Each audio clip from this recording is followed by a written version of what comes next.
Bien, buenos días. Continuamos con este ciclo de conferencias tan interesante y voy a presentar al profesor doctor don Juan Carlos Valderrama.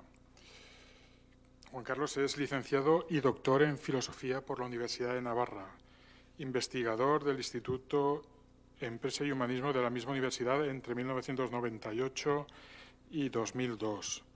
Profesor adjunto de Pensamiento Político en la Universidad CEU Cardenal Herrera desde el año 2003, donde ha impartido tanto materias de carácter filosófico como otras más directamente relacionadas con su especialidad en las áreas de la historia de las ideas y formas políticas y el pensamiento social cristiano. Sus líneas de investigación discurren en el marco de la historia del pensamiento político y las relaciones entre religión y política. Es, junto a otros estudios aparecidos en revistas y obras colectivas, autor del volumen Julian Freund, La imperiosa obligación de lo real, así como editor de los libros La afectividad, aproximaciones filosóficas, La época de lo social y otros ensayos sobre política y seguridad social, con ensayos también del sociólogo español Antonio Perpiñán Rodríguez y del volumen compilatorio José María Oro Salvador, Un hombre de nuestro tiempo. Testimonios y homenajes públicos, editado por CEU Ediciones, con presentación y notas propias. Ediciones Encuentro ha publicado recientemente 2 traducciones y ediciones suyas de obras del sociólogo y filósofo francés Julien Freund, El gobierno representativo y La aventura de lo político, conversaciones con Charles Blanchet. Esta última junto a Jerónimo Molina Cano. Ha sido colaborador en distintos volúmenes del Diccionario Crítico de Juristas Españoles, Portugueses y Latinoamericanos y del Diccionario de Canonistas y Eclesiasticistas Europeos y Americanos, dirigidos por el profesor Manuel Juan Peláez. Pero lo mejor que se puede decir del profesor Valderrama es que es un excelente profesor, un excelente investigador y sobre todo que es un intelectual al servicio del bien común. Les dejo con su palabra. Muchísimas gracias, Gonzalo, porque uno siempre tiene la sensación de que presentan a otro, ¿no? Y es un poco, en fin, excesivo. Me toca a mí esta mañana contextualizar el problema de fondo sobre el que giran todas estas jornadas y el ciclo en general, que es la existencia de la asociación aquí en Valencia. Es algo muy común en las familias numerosas y las hijas de José María Aro. Esto lo habrán experimentado muchas veces también, y Rafael. El hecho de que cuando uno invita a uno a su casa, o los hijos, claro, aquello se multiplica y acaban siendo múltiples, ¿no? los que se creen también invitados, y luego tiene que andar uno seleccionando para quedarse con el mismo número de hijos al final que tenía al comienzo, ¿no? Y aquí también sucede, es decir, al momento en que abrimos la puerta en el trazado de la historia de la asociación a uno de los que puedan estar liderando el proceso, han salido ya prácticamente todos en el día de ayer. Nos encontramos fundamentalmente con el protagonismo indiscutible de Luis Lucia, ¿no? que tenemos al profesor Gómez, que ha sido crucial para el desarrollo de su biografía política y también para el conocimiento y la valoración de su persona, ¿no? Junto con él empiezan a salir otros muchos. Y lo mismo sucede con las instituciones. En el momento en que uno habla de la Asociación Católica de Propagandistas, son muchas las instituciones las que se sienten convocadas y aparecen y pululan necesariamente por el discurso. Quizá por eso, ayer lo advertíamos también, hasta el presente no hay estudios sistemáticos monográficamente dedicados a la Asociación Católica de Propagandistas en Valencia. Algo se ha hecho también en otras partes, pero poco. En Murcia, por ejemplo, recientemente, a modo de crónica más bien, o la historia de la Asociación Católica de Propagandistas en Madrid, por razones también obvias, en varias ocasiones, o por historiadores procedentes de otras de otras universidades y sin implicación personal en la asociación. Es decir, algo se ha hecho, quizá no demasiado tampoco para la importancia histórica que tuvo la asociación en general, pero desde luego en Valencia nada nos encontramos. Está todo por hacer. Aunque sí que hay historias particulares sobre aquellas obras o sobre aquellos personajes que alentaban esas obras en las que la asociación estaba implicada también. Los estudiantes católicos, Germán Perales ayer nos lo trazaba sobre todo, Acción Católica hasta cierto punto, porque la historia de Acción Católica en Valencia está también por hacer, pero bueno, la historia de San Juan de Ribera, el Colegio Mayor de San Juan de Ribera, algo también se ha hecho, algo se ha divulgado, pero la asociación está prácticamente ausente, aunque latente, en todos esos relatos. Yo quisiera aquí presentar fundamentalmente la historia de la asociación en estos años en los que nosotros nos vamos a mover, que llegan hasta la Guerra Civil, aludiendo, en primer lugar, hay unas hojas por ahí, pero da igual, aludiendo en primer lugar al contexto circunstancial en el que la propia asociación emerge, en el que se funda. Luego, por otra parte, al cruce de relaciones personales sin las cuales la asociación muy probablemente o no hubiera nacido o hubiera tomado un aspecto, quién sabe si distinto. Esto ya es especulación, evidentemente, ¿no? Pero que son figuras decisivas en la construcción, la puesta en marcha y que hacen posible la aparición de la asociación.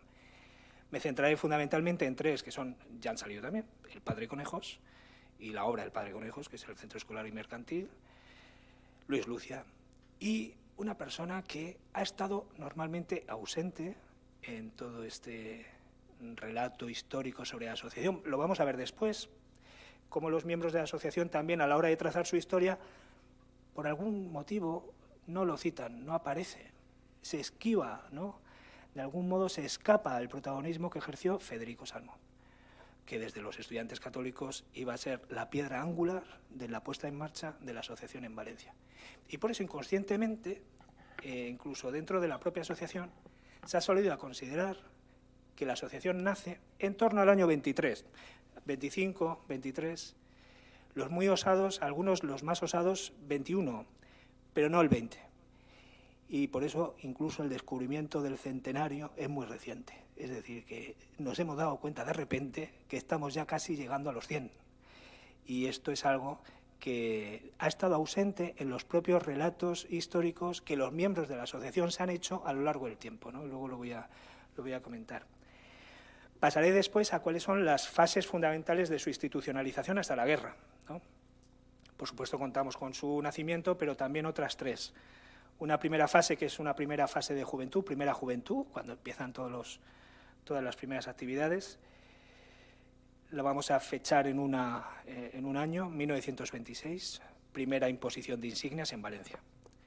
Segundo momento decisivo en ese proceso de institucionalización, 1928, segunda imposición de insignias, la consolidación institucional, ¿no? Ya ahí la asociación, de alguna manera, de un modo más sólido, ¿no?, afirma su propia existencia en la Iglesia de Valencia y en la sociedad. Y luego la madurez y gloria del centro valenciano,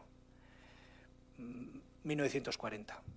Ya se nos va del periodo en el que nos movemos, pero es un hecho decisivo, la tercera imposición de insignias de toda la asociación en Valencia, fundamentalmente por el número de mártires de la acción católica, no solo la asociación, que ofrece Valencia a la Iglesia española, y la relevancia de uno, sobre todo, que es Luis Campos Górriz.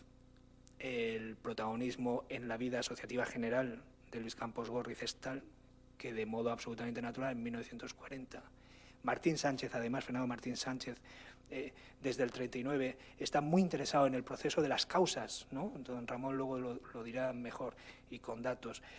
Muy interesado en el avance del proceso de las causas de canonización de todos esos mártires de Acción Católica y Asociación Católica de Propagandistas que ofrece Valencia a la Iglesia Universal, ¿no? Y esto va a hacer que toda la asociación mire a Valencia. 1940 es, en este sentido, como Valencia el centro y el corazón, gracias a la sangre derramada por sus mártires, de la asociación en toda España. Bueno, pues ese es el momento, digamos, de gloria en el centro valenciano. Y luego un último capítulo en la que intentaré trazar brevemente cuáles son las principales obras en las que se van a mover estos hombres en esos años, y un carácter muy especial que tiene también el Centro Valenciano frente o en relación a otros. Las obras fundamentalmente las voy a concentrar en dos. La Escuela de Formación Social, que es muy interesante, y el Centro de Estudios Superiores. Y en esta casa esto hay que decirlo, porque también, de alguna manera, es reivindicar el pasado de una institución, en este caso académica, que podía haber derivado con los años y con la modificación legislativa necesaria, evidentemente, como sucedió en Madrid, en la fundación de una universidad antes de cuando realmente se lleva a cabo aquí, que es en el año 2000, con la Universidad Cardenal Herrera, y los años previos de adscripción a la Universidad de Valencia, desde los 70. Pero antes de los 70 ya tenemos el Centro de Estudios Superiores, 1934, luego lo comentaré, y otro más. Lo que pasa es que este ya se nos va, y se nos va mucho. 1969, dura un año nada más, con los jesuitas, en el Centro de los Jesuitas. Lo dirige Julián Baraballón. Un año dura. Había, según las crónicas, 15 señoritas, no sé por qué señoritas, apuntadas a algunos de sus cursos, y aquello dura un año, pero no más. En el 69. En el 71 arranca la fundación, el Centro San Pablo, la Fundación CEU San Pablo, el colegio, y más adelante, bueno, pues todo lo demás, ¿no? Bueno, pues una intrahistoria también de la vida académica y la aportación académica de la asociación. Ayer, por otra parte, también aviso lo siguiente: a la hora de trazar la historia de la Asociación Católica de Propagandistas en Valencia, pues, además de acotar temporalmente el marco, también geográficamente, porque Valencia necesariamente va de la mano del desarrollo de la propia asociación en Castellón y Alicante también, provincias en las que también hay núcleos, centros y correspondencias activas fluctuando en el tiempo. Algunas muy vibrantes, muy pobladas, Alcoy, Onteniente, por ejemplo, en Burriana. Uno de los secretarios históricos del centro, no de aquel primer periodo, sino después de la guerra, fundador también del CEU, Serafín Ríos, por ejemplo, procede también de ese entorno, aunque se mueve de Burriana, ¿no? Y en este sentido, bueno, pues la historia de la Asociación Católica de Propagandistas en Valencia abraza las tres provincias. Yo me voy a centrar nada más en la ciudad, porque aquí ya hay más que suficiente, ¿no? Y luego ya veremos si, a pesar de limitarme mucho, consigo acabar en 1 o 2 horas para dejar tiempo a don Ramón, que es lo que interesa, ¿no? Salí ayer en 2 ocasiones.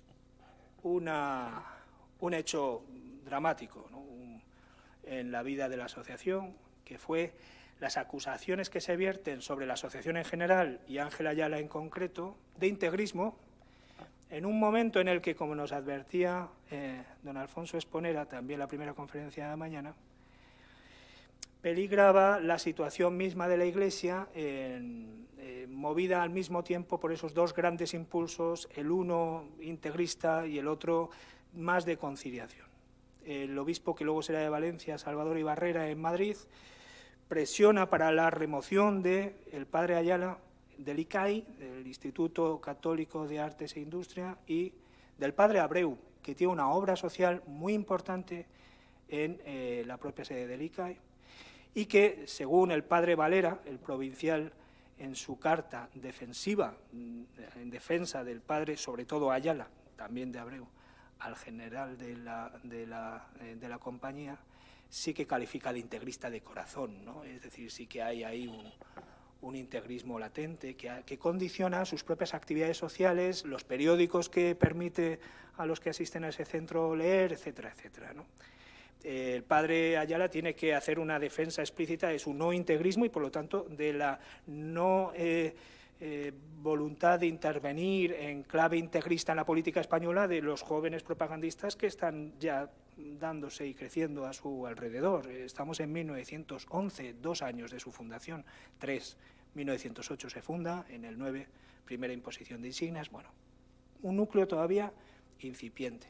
Lo interesante de aquella carta es lo siguiente: fíjense, en un momento determinado le dice el padre José María Valera al general de la compañía lo siguiente, dice: de 50 jóvenes, la carta es extensa, ¿no?, y es muy interesante. De los 50 jóvenes que integran el total de los propagandistas, en las secciones de Madrid, Sevilla, Huelva, Cádiz, Granada, Badajoz, Valladolid, Victoria, Bilbao, Murcia y Palencia, solo hay, dice, 3 integristas, 10 carlistas y luego los otros 37 restantes son independientes.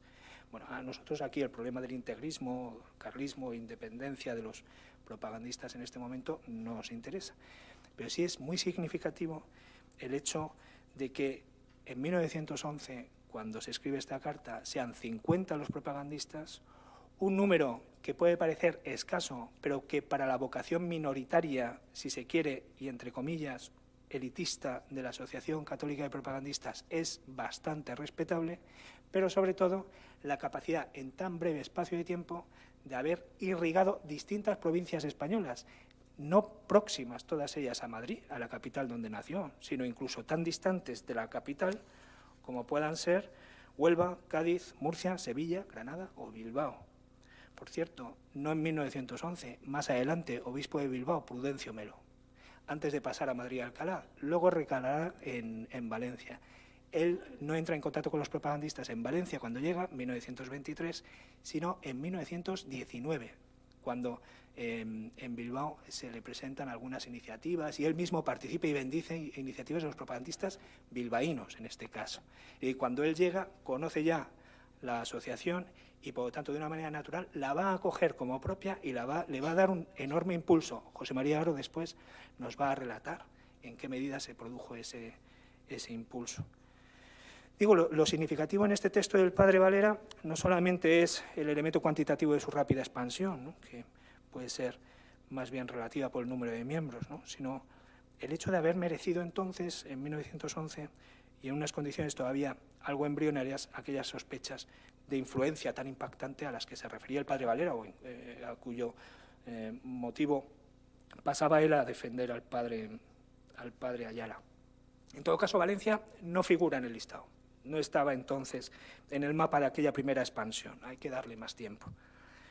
Como en buena parte de la geografía española, el desarrollo en Valencia de la asociación vino de la mano fundamentalmente de la consolidación institucional de algunos canales previos de movilización, fundamentalmente estudiantil y obrera, impulsados o incluso creados directamente por Ángel Ayala, Herrera Oria y quienes les acompañaron desde los primeros momentos de la vida asociativa, sobre todo en Madrid y en las provincias en las que se van desarrollando.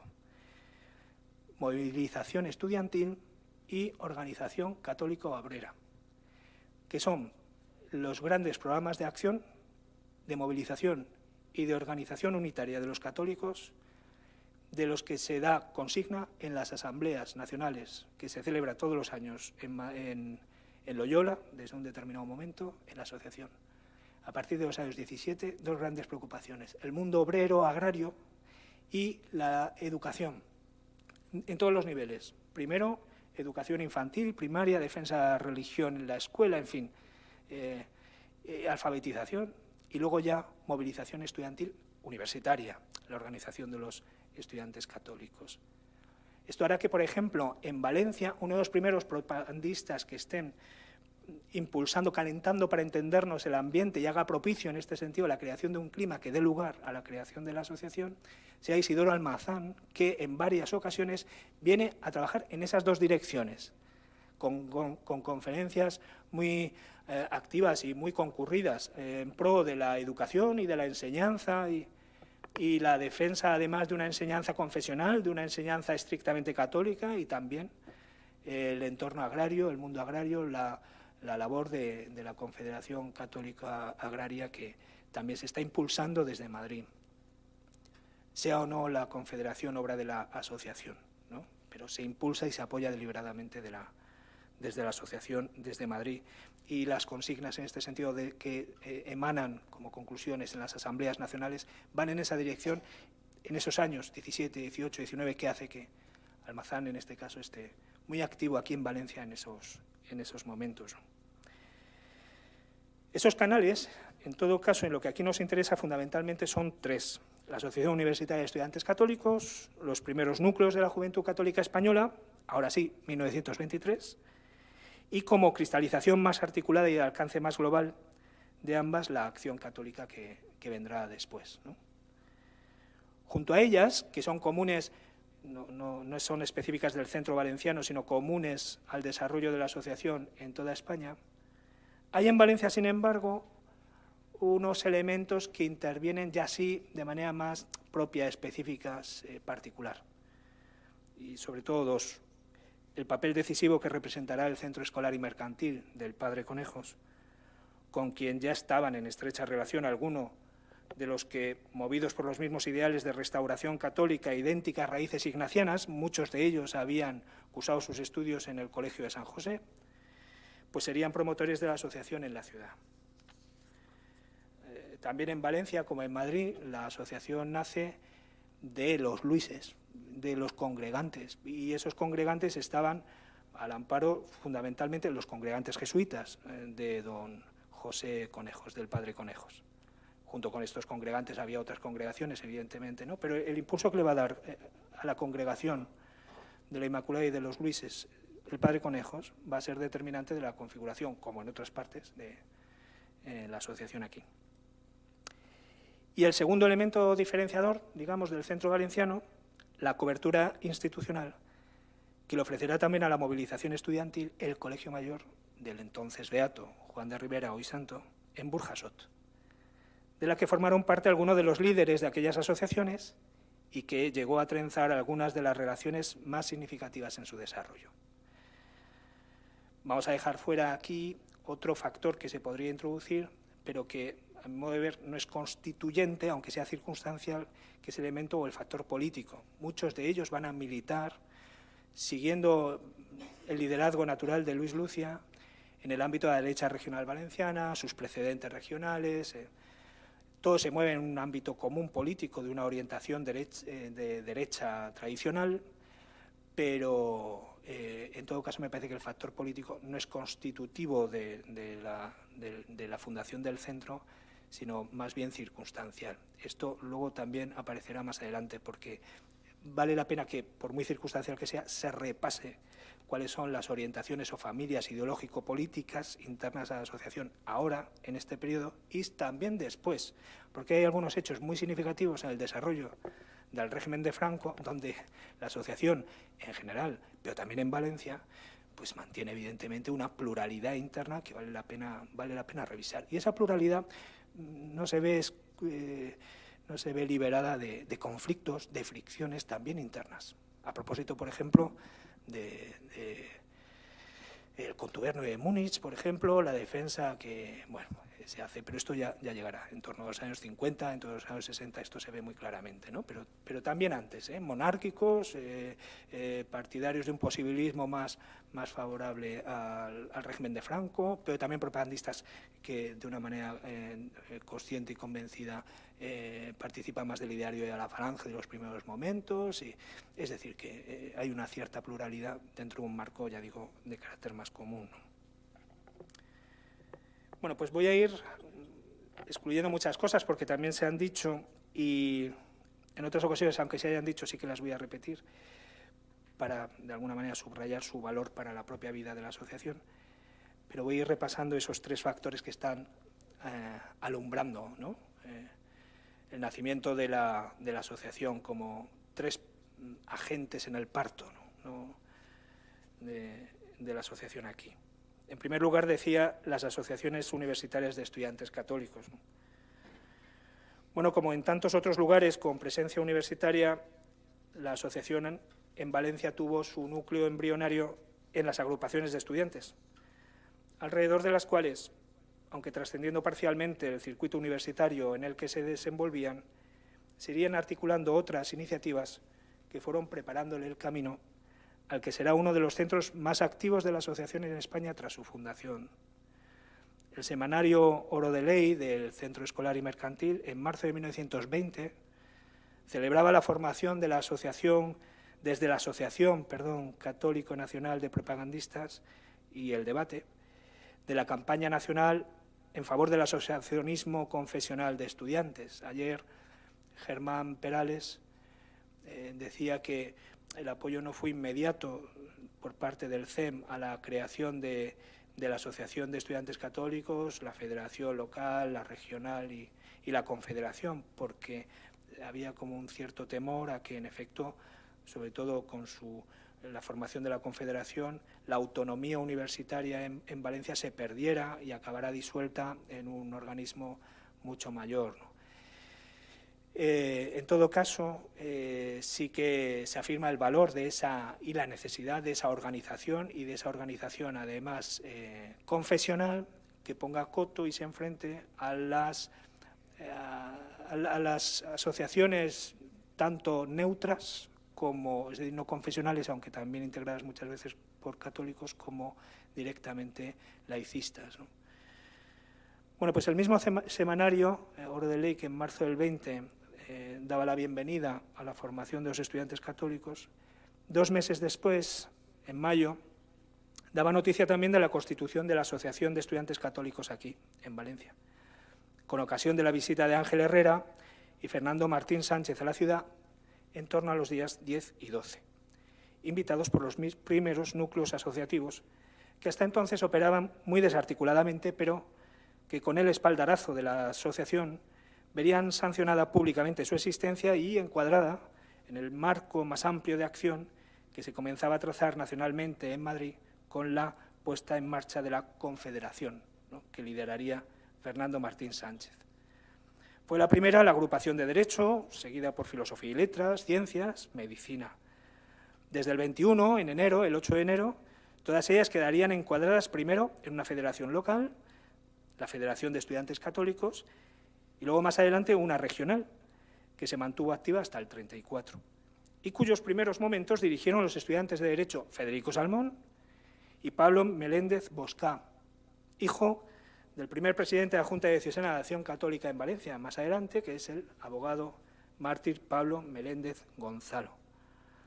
Como conciliario, don Antonio Justo, antiguo director, y aquí ya tenemos un enlace, del Colegio Mayor del Beato Juan de Ribera en Burjasot, del que formaban parte además algunos de los miembros más destacados de esta organización, empezando por el malogrado Juan Zugasti Sáenz, de Derecho, a quien siempre se consideró iniciador de la federación, pero que falleció muy prematuramente, con apenas 19 años, en el año 20 además, en septiembre de 1920.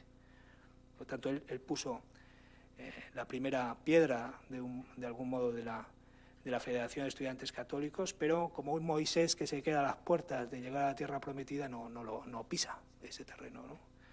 Fallece antes. Pero su memoria permanece siempre viva en quienes protagonizan estos primeros momentos. Junto con ellos, López Ibor, alumno también del Colegio Mayor Juan de Ribera, Manuel Rodríguez Navarro, Vidal Soria, Rafael Calvo Serer o el propio José María Aro, que fue colegial durante nada menos que 10 años en aquella vieja casona del Castel, a la que se incorporó en 1918, que era el año en el que Antonio Justo abandonó el colegio, volvía al patriarca, pasándole el testigo a Juan Bautista Santandreu, también mártir, junto a otros compañeros del patriarca en los inicios de la Guerra Civil. Hay una conexión, ACDP, o Asociación Católica Nacional de Propagandistas entonces, Colegio Mayor San Juan de Ribera, el don José Conejos, y también ahora el entorno del patriarca, que va a marcar, y también diferenciadamente, la espiritualidad propia, para entendernos, de los propagandistas valencianos, si es que pudiéramos licuar, ¿no?, y quedarnos simplemente con lo más específico, lo más propio, lo más particular suyo. No podemos desgajar esa espiritualidad del propagandista valenciano del patriarca San Juan de Ribera, que también reciben por herencia de aquellos primeros miembros del Colegio Mayor San Juan de Ribera. Bueno, pues ahí, en esa Federación de Estudiantes Católicos que comenzaba en 1920, estaban junto a otros los hombres que constituirían pocos años después el núcleo fundacional de la asociación en Valencia, de Acción Católica y de tantas otras formas de organización que surgiría en España en aquella primera mitad o primer tercio del siglo. Federico Salmón, en torno al cual se articularía el Centro Valenciano. Federico Salmón consta como secretario, luego lo mencionaré, en Valencia. Consta como inscrito desde 1921. Aunque no recibe su insignia, la insignia con la que se certifica la incorporación definitiva de quien lo solicita a la asociación, hasta 1924. Él ya está en Madrid, pero aún así forma parte de la asociación antes de esa imposición, ¿no? Obviamente. Federico Salmón, José María Hueso, propagandista también de Madrid en 1940, más tarde, pero el luego médico y pediatra Juan Bosch Marín, luego en Madrid, recibiría también su insignia, y que es además primo de otro de los grandes propagandistas valencianos, que luego nos saldrá, Francisco de Asís Bosch Ariño, en este caso. Muy importante, y que en oculto, ¿no? pero ha construido muchas cosas muy importantes en lo que debe constituir la memoria histórica de la propia asociación aquí. Luis Campos Gorriz, propagandista de la primera jornada, y es una figura absolutamente central, ¿no? Tanto local como nacionalmente. Ricardo Garrido Juan, José Núñez Moreno, Antonio Lázaro, José Cosgrau, Manuel Martínez Pereiro. Manolo Martínez Pereiro, que es gallego de Noia, hermano de otro propagandista ilustre, director del Ideal Gallego, y que además va a ser una de las grandes referencias en la vida de Acción Católica. O José María Aro.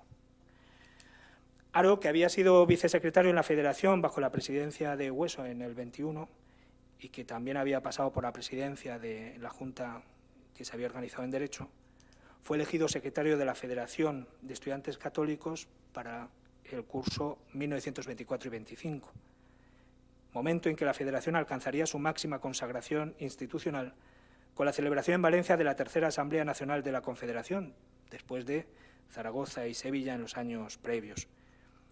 Ese fue igualmente el año de constitución de la Casa del Estudiante, en la Casa del Estudiante de la Cooperativa de Libros y Material Escolar en la Confederación, que tenía por misión suministrar material escolar, académico, diccionarios, lápices, en fin, material necesario a quienes acreditaran tener una situación económica más ajustada y que dependía orgánicamente de la Cooperativa de Libros y Material Escolar de la Confederación en Madrid. Y entonces José María Aro, como secretario varios años además de esa cooperativa, impulsó de algún modo la autonomía de la propia cooperativa valenciana, de modo que no tuvieran que cursar cada solicitud a Madrid, sino que tuvieran acopio de material propio del que poder servirse sin necesidad de depender orgánicamente de una estructura externa, ¿no?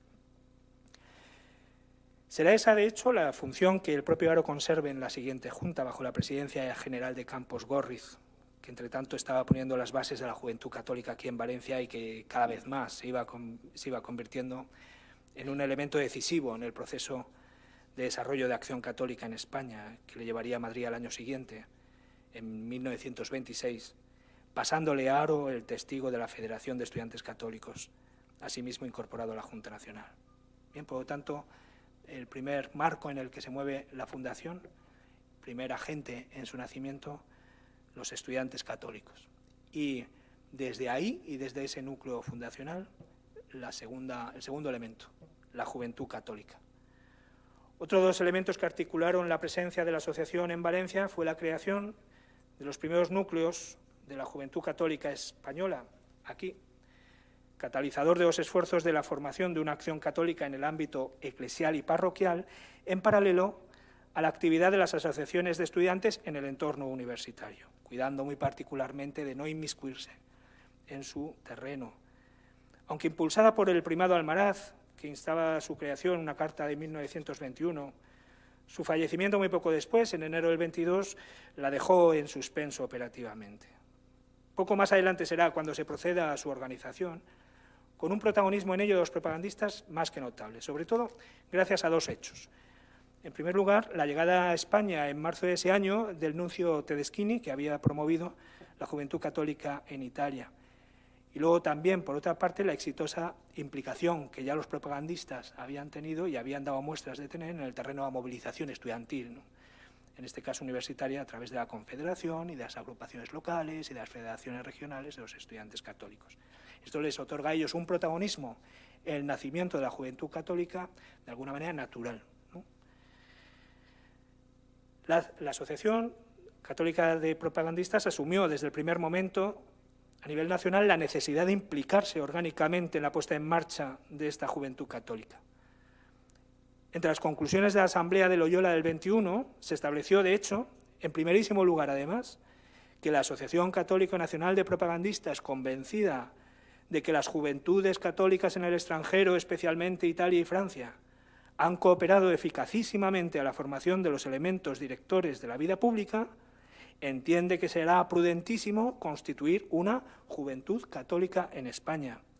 Por lo que, se continúa diciendo en aquella asamblea, si se intentara su creación, la Asociación Católica Nacional de Propagandistas prestaría a la obra su decidido concurso. No era, por lo tanto, a Juventud Católica obra de la asociación, sino como la Confederación Agraria, que dirigió Martín Sánchez, una obra a la que la asociación presta desde el primer momento su impulso, su apoyo, y en cuyos cuadros directivos, en breve, todos, o prácticamente todos, van a ser propagandistas. Importa este compromiso asociativo con la puesta en marcha de una organización que en cualquier caso la trascendía, tanto por su origen como por su ámbito de aplicación, que tenía que ver con toda la Iglesia, como por sus fines. Poco después, en efecto, en 1924, en una nueva asamblea se estableció que cada propagandista debía integrar entre sus compromisos, con independencia de cuáles fueren, colaborar activamente en la creación y desarrollo de centros parroquiales de la Juventud Católica, lo que tendrá una enorme incidencia en la organización nacional de esta organización. La Asociación Católica Nacional de Propagandistas, de hecho, imprimió su peculiar sello a la versión española de la Juventud Católica y luego de su desarrollo en Acción Católica. Ambas tomaron elementos ya presentes en su organización en otros estados europeos, Francia, Bélgica, Italia, pero la asociación aquí en España les proporcionó buena parte de su carácter más distintivo, como su inspiración marcadamente jesuítica, la aplicación metodológica de los círculos de estudio, la frecuencia obligatoria de los ejercicios espirituales ignacianos, es un sello, ¿no?, en el devenir de la Acción Católica, en este caso por el protagonismo que toma en ella la asociación. En todo caso, fue un lento proceso de institucionalización, el de la Juventud Católica, hasta su cristalización definitiva, en el primer Congreso Nacional de 1927, en Madrid, organizado por Luis Campos Gorriz, y en Oro de Ley se publica esa fotografía que pone imagen a nuestra jornada, precisamente de aquel evento, donde Campos Gorriz, agotado según Moroder, después de la organización de aquel acto, prácticamente tiene que ser sostenido. Se celebra generalmente, decías, en toda España, el éxito de aquellas jornadas y la labor realizada por Campos Gorriz, y poco después él regresará. En 1927 se celebra el Congreso, él regresa después a Valencia y le sustituye José María Aro Salvador, también en la Junta Central Técnica de la Juventud Católica, en Madrid. También en Valencia fue un proceso lento de constitución. Se instituye también la Juventud Católica sobre algunos intentos previos, y en esta ocasión recae sobre los hombros de dos propagandistas, sobre todo el Marqués de Lozoya. Juan Contreras, que no es valenciano, llega a Valencia en 1923, consigue plaza en la Universidad, de cátedra de Historia, y hasta los años 40, 47, si no me equivoco, permanecerá aquí. Será el tercer secretario. Sucederá a Luis Lucia en la Secretaría del Centro, que sucederá asimismo a Federico Salmón el poco tiempo que estuvo aquí en Valencia. El Marqués de Lozoya y Campos Gorriz, presidente y secretario respectivamente de la primera Unión Local. E igualmente la Unión Diocesana desde su constitución el 28, con una primera campaña en favor de la enseñanza religiosa en el bachillerato. Ahí estaban Luis Campos Gorriz haciendo cabeza, Javier Oset, Joaquín Maldonado. Aro nos ofrece, como en otros casos, un relato muy interesante sobre la intrahistoria de esta fundación, en la que iban a estar inmediatamente comprometidos todos los propagandistas. Aquellos intentos anteriores que iban por fin a cumplirse en la nueva organización y el impulso decisivo de Prudencio Melo al respecto. En 1943, ante este mismo arzobispo, Melo, en el antiguo seminario, Pronuncia unas palabras en representación de los hombres de Acción Católica, él asume la presidencia de la rama en 1942, continúa con ella hasta el 54, y recuerda el origen. Estos son los relatos que, a falta de archivos que muchas ocasiones, ayer don Ramón nos instaba también a rebuscar y sobre todo a molestar a los jesuitas para ver en qué medida podríamos obtener nuevos datos, y que evidentemente seguro que hay, ¿no? Pero mucho se perdió, y por ejemplo el Archivo Histórico de la Asociación Católica de Propagandistas en Madrid no conserva nada anterior a 1939, lo que es doloroso, porque ofrece unas lagunas muy difícilmente después cubribles, no se puede cubrir fácilmente. Estos relatos de los hombres que en los 40, 50 echan la mirada atrás y repasan su historia, por lo tanto, son muy interesantes, ¿no? Porque nos permiten salvar esos olvidos, ¿no? Archivísticos que se nos imponen. Yo recuerdo, decía José María Haro entonces, en el 43, que mañana harán 22 años, por lo tanto 1921, vamos siendo viejos, dice. Bueno, él tenía 39 años, yo quitaría esta alusión a la vejez de quien tiene 39. Yo recuerdo que mañana eran 22 años cuando se fundaba en el Salón de Actos de la Juventud Católica, presidida por hombres beneméritos de 50 años, a la Juventud Católica entonces no, y esto es el impulso juvenil que le va a dar la asociación a la organización, ¿no? Y antes había nacido, crecido y estaba bautizada en sangre la Organización Obrera Católica. Yo recuerdo el amparo, el estímulo, el aliento que entonces, casi niños, recibimos del padre y del prelado que apenas llegado a Valencia, en 1923. Y allá en 1925, para acudir al primer Congreso Internacional de Juventudes Católicas de Valencia, que vivió poco, ciertamente, pero que al calor de la Asociación Nacional de Jóvenes Propagandistas, que tuvo, y esto es muy significativo, que tuvo como su primer conciliario a nuestro prelado. Es decir, la asociación cuando nace, él dice que en torno al 23-25, no lo fecha, pero que tuvo su primer prelado a nuestro arzobispo necesariamente a partir del 23. ¿Quién estaría antes? Lo más probable, Justo, ¿no? Don Antonio Justo, como conciliario también de la Federación de Estudiantes Católicos, que era prácticamente inseparable de la marcha de la asociación, o en su caso, uno de los que serán después sus miembros, Antonio Rodilla.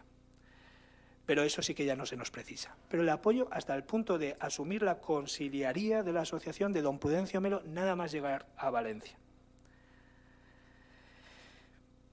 Que tuvo su primer conciliario en nuestro prelado, y de él recibió siempre su dirección, consejo y ayuda, y en muchos casos el mío la insignia de miembro numerario.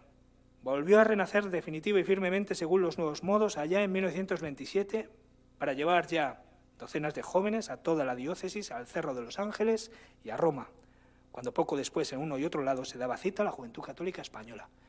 Cuando él vaya a Madrid, y esté muy poquitos meses, no llega ni siquiera un año, 1928, curso 1928-29, también organizará la primera peregrinación de la Juventud Católica Española al Cerro de los Ángeles. Será el propio Haro Salvador el que esté también ahí, poniéndola en marcha y ayudando en su coordinación y en su celebración. Bueno, por entonces era ya pujante la rama de mujeres, la mujer católica, primero con don Esteban Bilbao, luego con don Miguel Fenollera, incluso con su revista, y sigue dando cuenta de la historia de la acción católica aquí en Valencia. Desde luego, el desarrollo de la juventud católica resulta esencial para comprender la extraordinaria implantación de la rama adulta de hombres de acción católica, que tomará su relevo a partir de los 40. El extraordinario desarrollo de la acción católica en los años 40, 50, 60, las grandes concentraciones alrededor de don Marcelino Lache y demás, también se explica por aquel esfuerzo, empuje, celo de los que entonces sí eran jóvenes entre los años 20 y 30 antes de la guerra. Luego ya no tan jóvenes, pero sí que tendrán una gran responsabilidad en su puesta en marcha.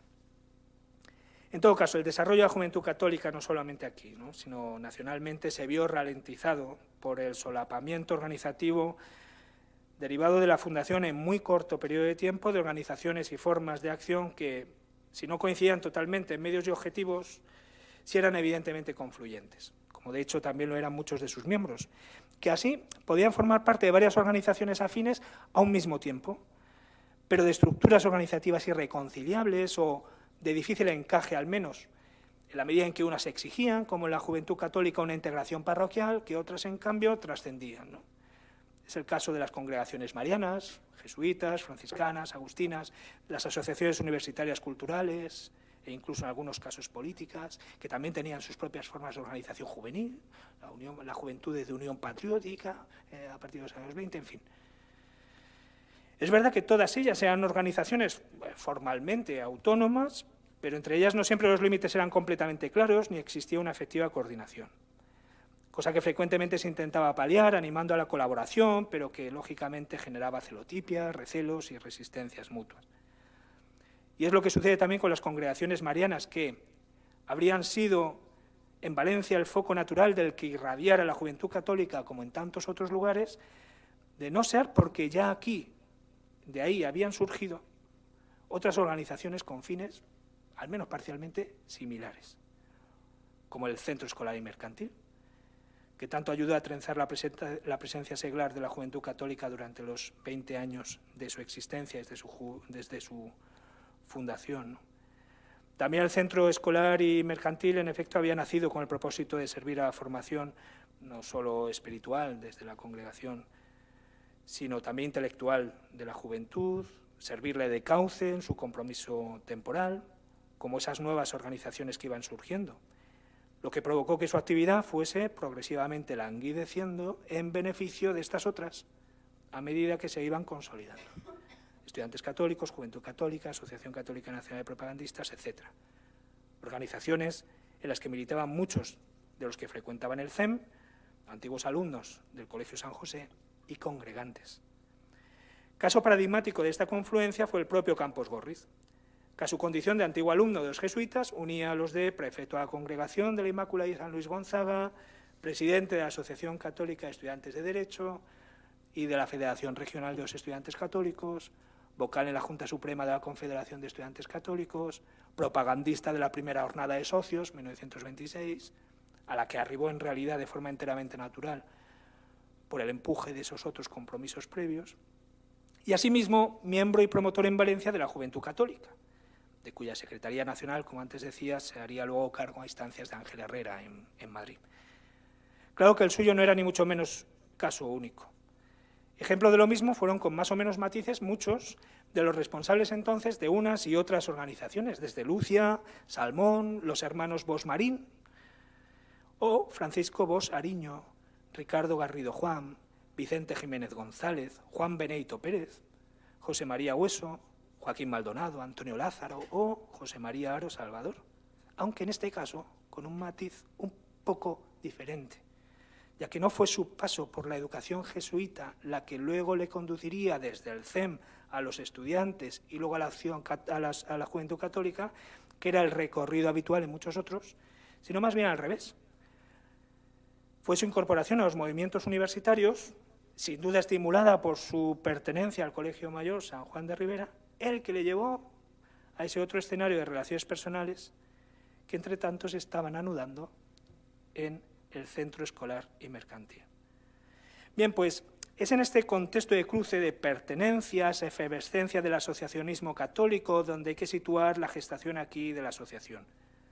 A partir del impulso programático en toda España desde la Juventud Católica de Acción Católica, de la que debían formar parte todos los propagandistas estatutariamente y a la que debían dar vida e impulsar desde sus centros.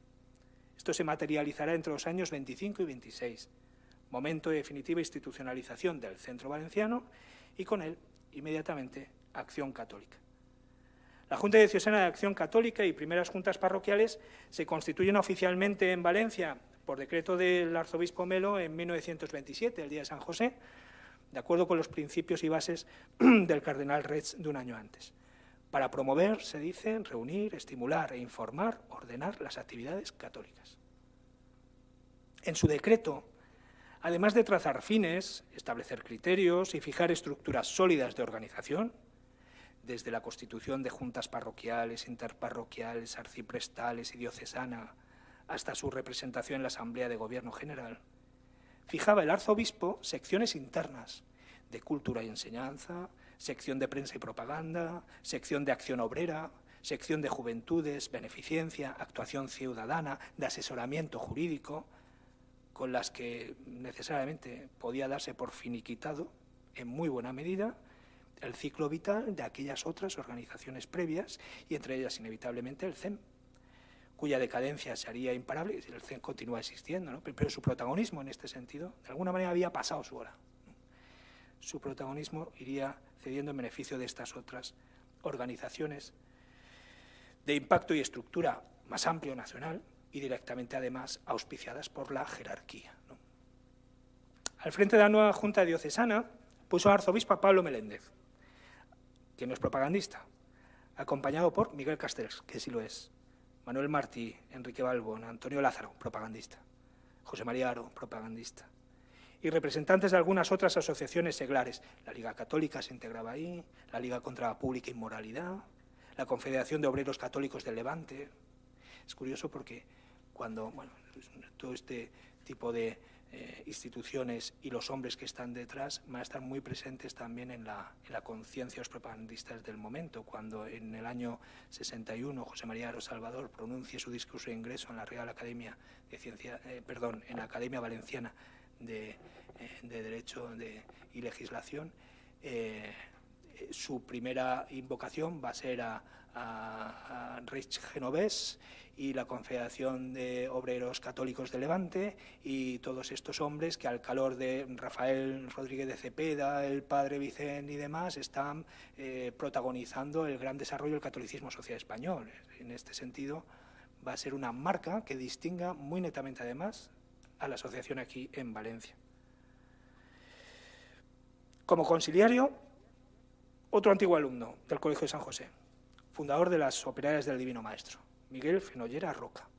Esto, el año que viene, en la jornada que celebremos, si Dios quiere, le echaremos una mirada, porque está muy presente el modelo de don Miguel, ¿no? Él trae aquí a Valencia, tengo por aquí alguna cosa, Miguel Fenollera, sí, bueno, no cuestiones biográficas, tipo habrá para volver sobre ellas, pero sí él trae aquí a Valencia el modelo de las escuelas de la Ave María de don Andrés Manjón.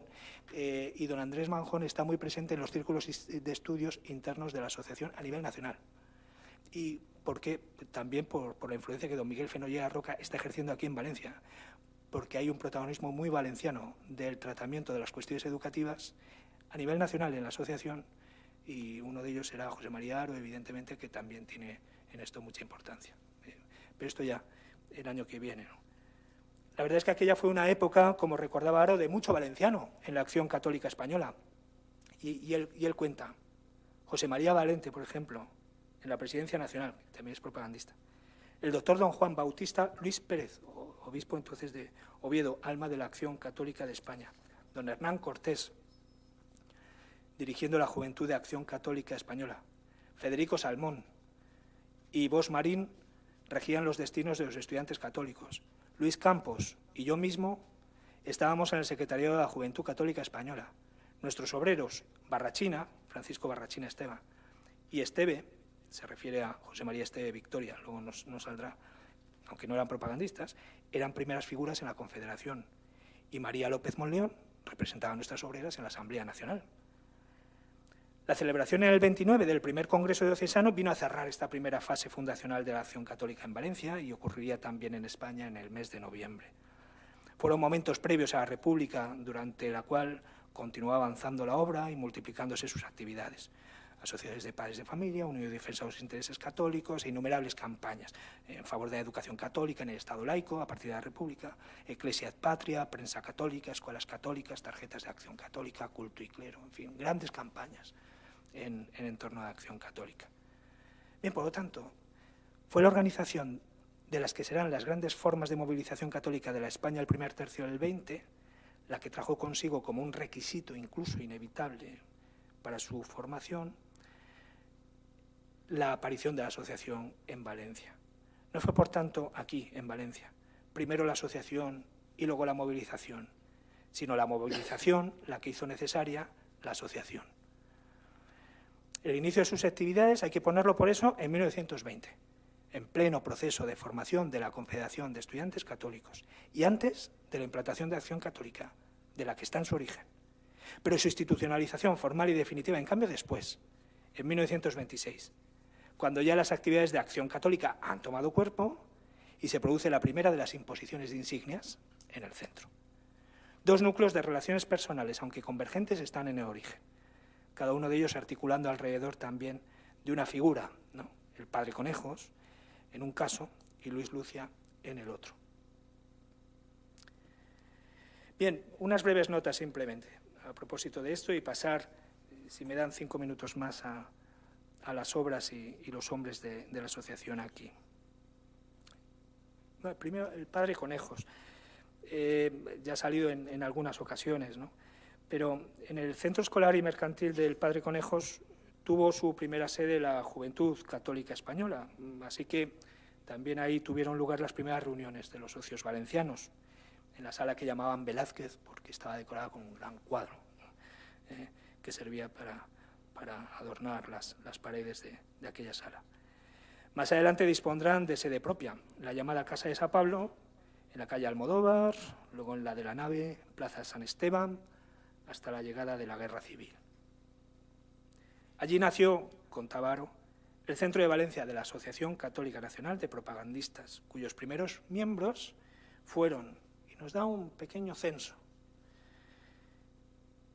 el propio Luis Lucia, Javier Oset, Campos, Mariano Pustolers y pronto don José Duato, el conde de Trigona, José María Mayans, Marqués de Lozoya, Juan Contreras, había llegado en el 23, Antonio Lázaro, y casi inmediatamente José Cosgrau, Bosch, Martínez Pereiro, con los que ingresé en la asociación.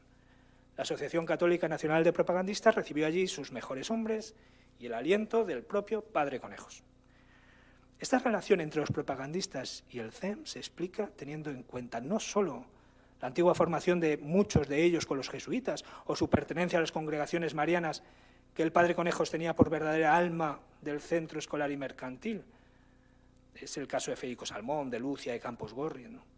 Sino también por la relación personal que él mismo mantenía desde hacía tiempo con la asociación del padre Ayala. El padre Conejos figura frecuentemente en las páginas del boletín de la Asociación Católica Nacional de Propagandistas en todos estos años, no solo por la ayuda prestada a sus miembros, personal, materialmente, para el desarrollo de sus actividades, sino por su propia implicación también pastoral en la vida interna asociativa. Sacerdote muy querido, él mismo fue el canal que permitió a la asociación tomar cuerpo en Valencia, que vemos nacer, de hecho, directamente en sus brazos. Ahí estaba, por ejemplo, en la casa de Loyola, dirigiendo los ejercicios espirituales de los propagandistas, solo o con la compañía de algún otro religioso, ininterrumpidamente entre 1918 y 1920 y 1923 y 1928, en todo ese periodo. Y aquí también, en el CEM, recibiendo a Ángel Herrera en diversas ocasiones, como cuando el lanzamiento de los estudiantes católicos allá en el 20, con Fernando Martín Sánchez, o con ocasión de las conferencias que se le invitó a impartir en los días inmediatamente previos a la primera imposición de insignias de socios valencianos, en la fiesta de San Pablo de 1926. Por otra parte, el padre Conejos fue nombrado vicepresidente de la Confederación de las Congregaciones Marianas de España en el momento de su fundación, 1921, bajo la presidencia del padre Pedro María Ayala, a la que se integraron, según las noticias del momento, unos 22.000 congregantes, repartidos en unas casi 200 congregaciones de toda España. Y estas congregaciones eran el hogar inicial de prácticamente todos los propagandistas. Y así como él no escatimó esfuerzos en dar eco desde Oro de Ley, el órgano del CEM, a cuanto sucedía en Madrid en el entorno de Herrera, tampoco el debate que dirigía Herrera en dar noticia de alguno de los actos más relevantes que sucedían en aquel centro, en el CEM, o incluso de su intensa labor como predicador y conferenciante en Madrid, Valencia, por supuesto, o Barcelona, o la publicación de alguna de sus obras. En el debate, el padre Conejos también tiene esta presencia frecuente. Así que hay una relación estrecha, muy natural, y con toda lógica hubo de cristalizar a su alrededor, en las condiciones adecuadas, y sobre todo entonces, en plena efervescencia de asociacionismo universitario, un centro de propagandistas. El otro elemento decisivo en la fundación de la asociación aquí fue Luis Lucia, tan vinculado por otra parte al CEM, y que es a quien sus propios correligionarios tomaban por auténtico fundador. A su alrededor, en su despacho profesional, se formaban en cuestiones sociales desde el 23 un grupo de jóvenes, entre los que se contaban también algunos propagandistas, el Círculo de Estudios Sociales, continuación del que había fundado el padre Vicent, y al que el propio Lucia se había incorporado entusiastamente, ¿no? Al del padre Vicent, digo.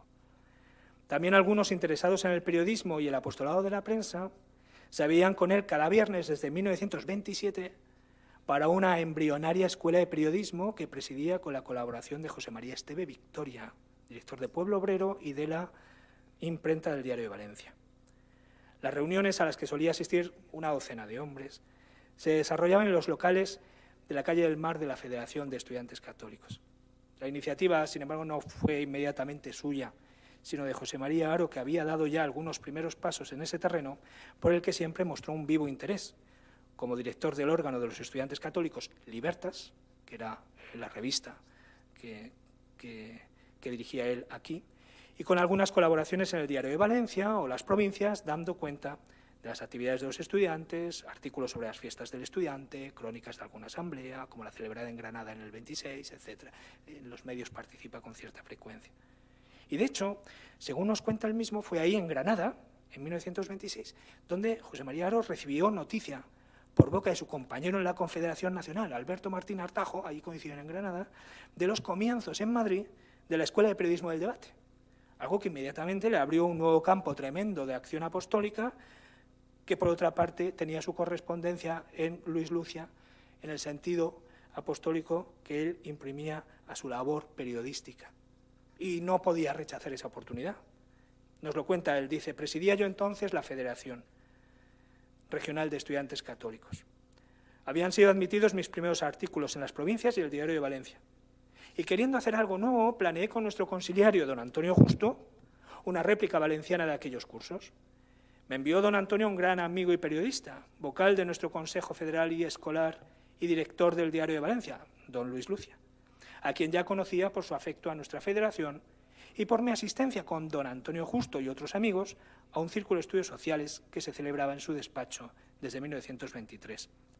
Le expuse nuestra pretensión, pidiéndole su orientación y su ayuda. Yo mismo lo haré, nos dijo, y así fue. En enero de 1927 comenzaba el primer cursillo con 12 alumnos en la ya no existente Casa Hogar de nuestra federación, calle El Mar, número 45. Allá iban cada viernes Lucia y su colaborador Esteve, y sigue diciendo Haro, con un fajo de telegramas de prensa, y sobre ellos tejían su charla, o nos enseñaban a conocer las dificultades y las virtudes del periodista, o la fuerza social de los periódicos, ¿no? Un embrión de una escuela de formación periodística, de una escuela de periodismo semejante a la del debate, que luego no tiene el mismo desarrollo, pero que se intenta, ¿no? Se ha visto con frecuencia en Luis Lucia, al fundador y primero secretarios del Centro Valenciano tras su constitución.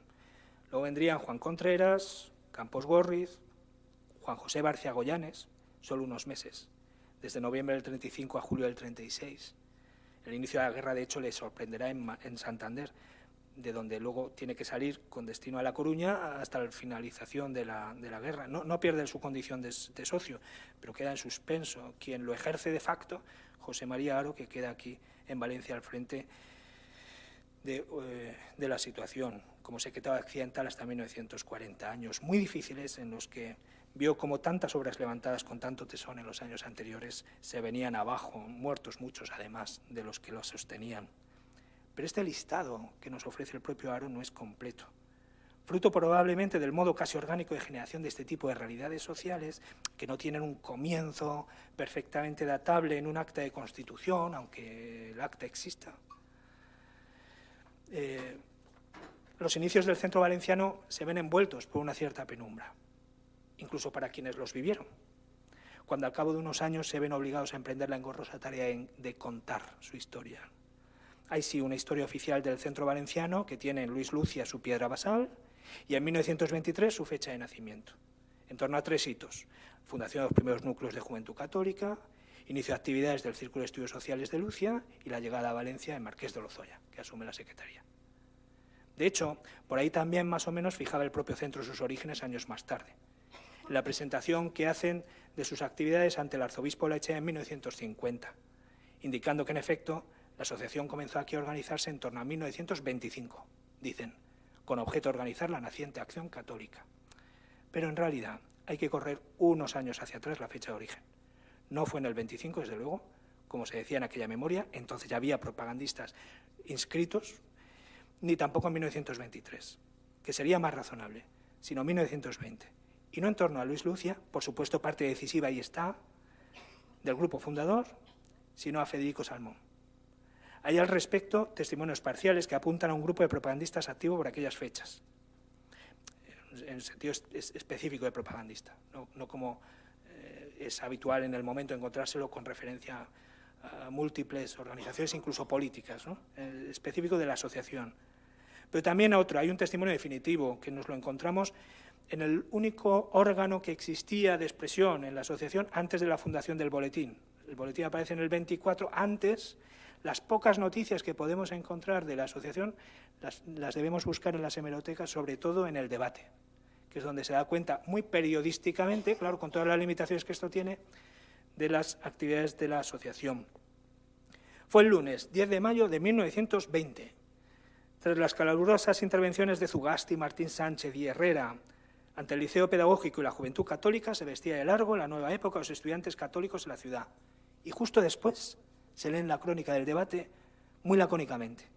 Varios animosos jóvenes, presididos por el señor Herrera, celebraron una reunión en la que, después de quedar expuesto el reglamento y programa de la Asociación Católica Nacional de Propagandistas, quedó constituido el Centro de Valencia. El Diario de Valencia, que dio sobrada noticia también de la visita y constitución de los estudiantes, nada dijo, sin embargo, de la constitución del centro.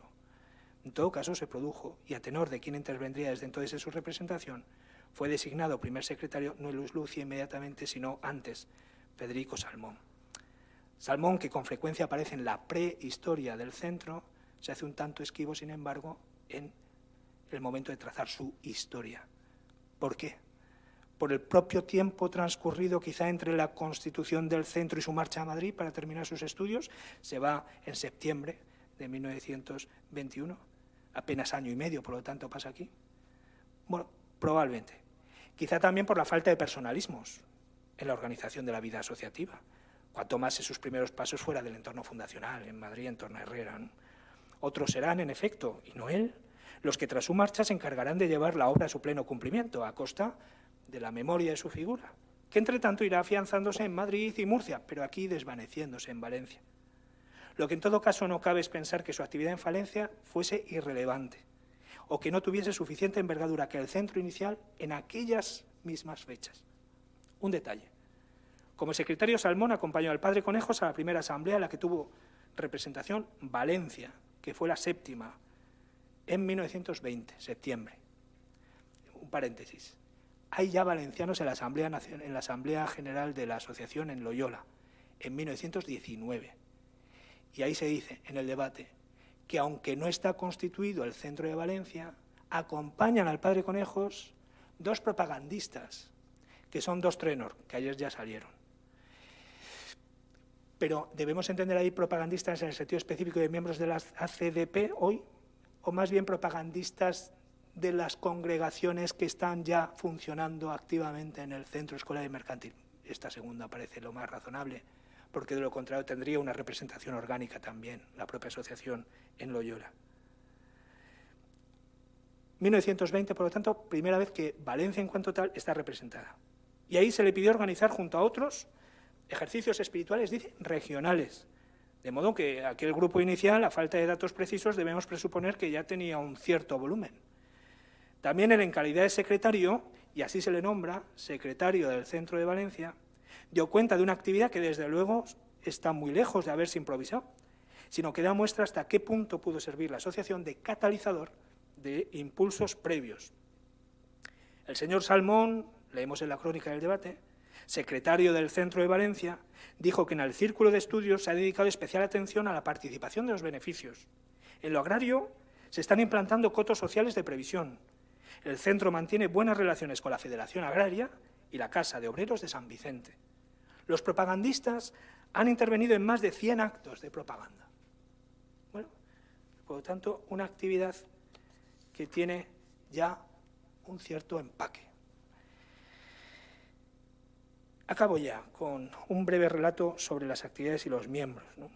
Claro, salvo lo que nosotros podamos encontrar en el debate, algo también por sus obras en el Diario de Valencia, en Oro de Ley o alguna otra poca cosa, poca memoria documental conservamos sobre la marcha de la asociación en Valencia hasta 1924, el arranque del boletín, en el que cada vez estará más presente y hasta con un protagonismo bien notable durante muchos años. Tanto los archivos locales que se podían haber conservado en los propios del CEM como la Asociación Nacional se han perdido a causa de la guerra o, lo que es peor, de la desidia, cuyos efectos a veces son más devastadores. Noticia completa y directa, fundamentalmente, lo que nos dice el boletín, sobre todo a partir del 26, con ocasión de la primera imposición de insignias, con que se oficializaba, y hoy también, la incorporación a la asociación de candidatos admitidos antes en condición de inscritos. Fue tras su fundación el segundo gran paso, cuando de manos del obispo de Tortosa, en la capilla del Santo Cáliz, selló solemnemente su incorporación al núcleo fundacional, con sus primeros socios, Lucia, Campos, Contreras, Núñez Moreno, Pustolers y Francisco Javier Oset. Junto a ellos ya están interviniendo otros aspirantes que ingresarían después, en un segundo momento, una gavilla de hombres de enorme trascendencia, aunque por motivos muy distintos.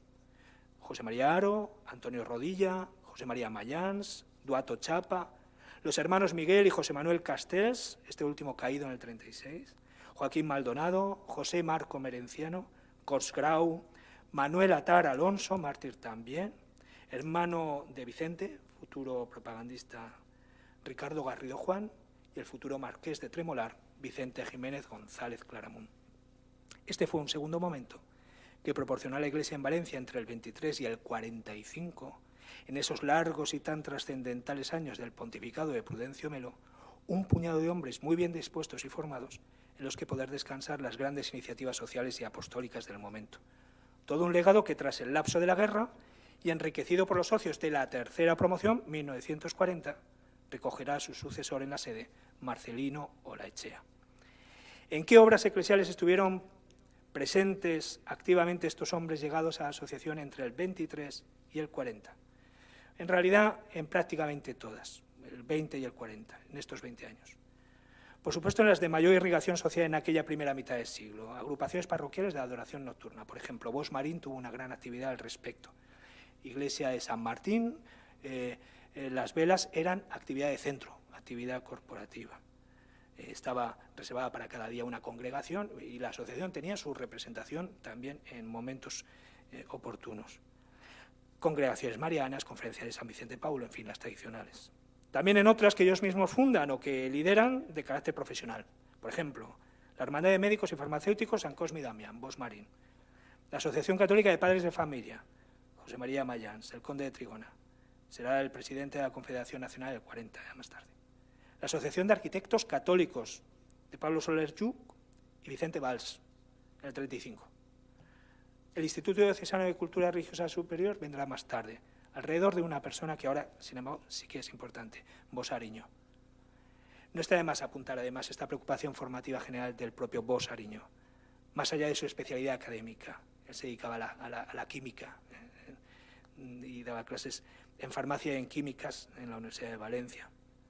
El interés particular desde la asociación, un vínculo formativo semejante, con títulos civiles superiores y curso de formación especializada, sanitaria, técnica, jurídica, filosófico-teológica, etc., estuvo muy presente en la vida del centro desde los años 30, cuando, siguiendo el ejemplo de la creación en Madrid del Centro de Estudios Universitarios, del CEU, lo mismo que había sucedido con la Escuela del Debate, pues también con relación al CEU, se decide iniciar en Valencia otro semejante, el Centro de Estudios Superiores, el CES, que la guerra, obviamente, como tantas otras cosas, desmoronó, pese a algunos intentos por recuperarlo luego. Después del 34, el 69, y después del 69 ya la definitiva en el 71 y demás. No mucho adelantó el CEU de Madrid a su émulo valenciano, que dio sus primeros pasos para 1934, llegando a tener el curso siguiente, nada menos que 101 alumnos en cursos de Derecho, Medicina y Ciencias, y un total de 137 para otros cursos públicos sobre Historia del Arte Cristiano, Filosofía Fundamental, Teología Dogmática, sobre Inmaculada Concepción, Acción Católica y Tomismo. Especialmente prometedores para el futuro del centro eran los estudios de medicina. Al segundo año tenían ya habilitadas todas las materias correspondientes a los 3 primeros cursos de la universidad. Incluso se planteaban la posibilidad de abrir a no mucho tardar una clínica donde los alumnos pudieran realizar sus prácticas con todas las garantías. Pero la guerra evidentemente frustró todos estos proyectos. Las mismas pretensiones formativas estaban en la base de otra gran iniciativa, también traída de Madrid, la Escuela de Formación Social, a la que con un acrónimo algo forzado llamaban EFESO, Escuela de Formación Social. Creado también en 1934, allí se formarían los futuros líderes del mundo obrero en cursos trimestrales que se impartían, como los del Centro de Estudios Superiores, en la Casa de San Pablo de la Plaza de San Esteban, con sesiones de apologética, doctrina social de la Iglesia, derecho del trabajo, historia de las doctrinas sociales y técnica de la sindicación y propaganda. Por su parte, en días de fiesta y domingos, salían los inscritos a instituciones de la zona a entrevistarse con empresarios y obreros y ampliar así su formación. A todos ellos se les pagaba el jornal que hubieran dejado de percibir al abandonar sus puestos de trabajo para recibir su formación, e incluso más. Y leo, como en la región levantina hay tantos núcleos obreros importantes lejanos de la capital, para facilitar la estancia en Valencia de los obreros de sus pueblos, se instalan 10 camas en una habitación espaciosa de aquella casa.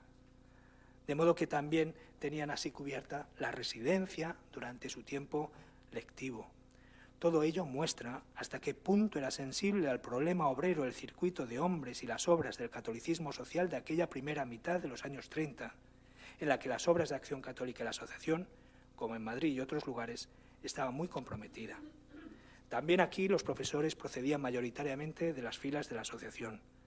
Mariano Puigdolers, Enrique Segarra, Soler, Cabanes, José María Aro, Ramón San Felipe Cases, antiguo alumno de la Escuela de Formación Social, que luego va al ISO, al Instituto Social Obrero en Madrid, y el entonces conciliario, sacerdote jovencísimo, luego mártir, Alfonso Sebastián Viñals. De los alumnos, los más destacados, es decir, y cito, el obrero más inteligente, de mejor espíritu, de más claro talento y actividades más proselitistas que conozcan, se derivarían al ISO, en Madrid, cuya metodología seguía también aquí la escuela, para completar su formación junto a otros procedentes de toda España. En realidad era lo mismo que pretendía el CES, lograr influir católicamente en su ambiente, formar hombres completos para el mañana, minorías selectas con capacidad de liderazgo en todos los sectores de la vida social, de acuerdo con la intención fundacional del padre Ayala, grabada a fuego en el corazón de su obra, formar íntegramente hombres no para alejarlos de las masas, sino para acercarlas a ellas, que España, decía Ayala, necesita más que sabios apóstoles, más que doctrina organizaciones, más que discurso directores de masa. Fue una impronta muy peculiar del centro valenciano. En enero de 1933 aludía a ella Ángel Herrera como uno de los elementos más distintivos, después de su visita a la región en el diciembre anterior. Y escribe él mismo para el boletín: el centro de Valencia es sin duda uno de los más pujantes de nuestra querida asociación. Formado por una treintena de propagandistas, Valencia, con Madrid y Bilbao, marcha en las filas de la vanguardia de la Asociación Católica de Propagandistas. 8 de sus miembros pertenecen a la sección de San Pablo, de la que ayer nos habló Pablo Sánchez Garrido. Y ya solo este hecho revelador marca el índice de la vitalidad del centro valenciano. Unos trabajan y dirigen obras de verdadero empuje de la vida valenciana, y otros, en un anonimato edificante, son pilares escondidos a las miradas de los hombres, pero su actuación oculta y abnegada mantiene el fuego sagrado cuya llama es la gloria de los demás. Otra nota, dice, altamente simpática del centro de Valencia, es su contacto con los medios obreros, contacto que dará resultados positivos a la causa católica. Bueno, los ánimos andaban ya demasiado soliviantados, probablemente, como para que se pudieran cumplir tales esperanzas. Quizá ya entonces la ventaja de las fuerzas de izquierda en este terreno estaba demasiado afianzada como para que, con paternalismo o sin él, reproche muy manido, que quizá no haga auténtica justicia a la labor de la Iglesia en este punto, pudiera el catolicismo ejercer un liderazgo social verdaderamente fecundo, capaz de encauzar las energías del movimiento obrero en una dirección distinta a la que masivamente terminó tomando y mantenerla a salvo de su instrumentalización ideológica al servicio de programas políticos menos benefactores y salvíficos de lo que se pretendían.